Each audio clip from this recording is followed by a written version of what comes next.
Well, good evening. Welcome to Bedtime Stories with me, Pastor Michelle. Today is July 23rd, and our story of the night is from the classic Pocahontas. What's that? Is that the one with the colors of the... Okay, yeah, I'm not going to sing. But tonight's story is called A Big Buzz. So let's hear it, my friends. Flit let out a big sigh. Pocahontas was spending so much time with John Smith that she never had time for him anymore.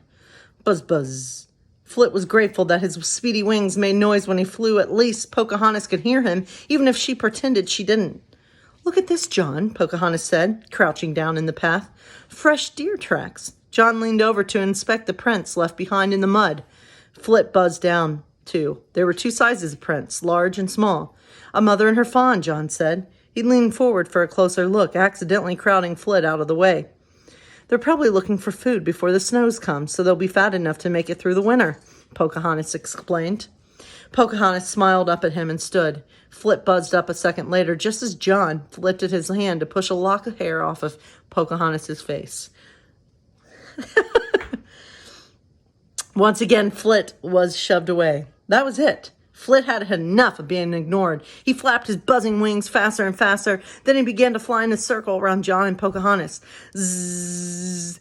"Do you think he's trying to tell us something?" John asked, leaning toward Pocahontas. "I don't know," she replied. She leaned in closer to John, too. Soon they were nose to nose, looking into each other's eyes. Flit gave up. He quit buzzing and flopped to the ground, landing in one of the deer tracks. He was exhausted. What was that about, Flit?" asked Pocahontas, scooping him up with a laugh. Flit was still panting. He wasn't even sure he could fly anymore. He gazed up at Pocahontas, his eyes wide and his shoulders slumped. "That is one exhausted hummingbird," John said. Pocahontas stroked Flit's blue feathers, then leaned forward and kissed him on the end of his long pointed beak. Then she set him gently on her shoulder.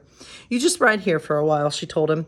Flit grinned happily as John and Pocahontas continued on through the forest. Mission accomplished. Sorry.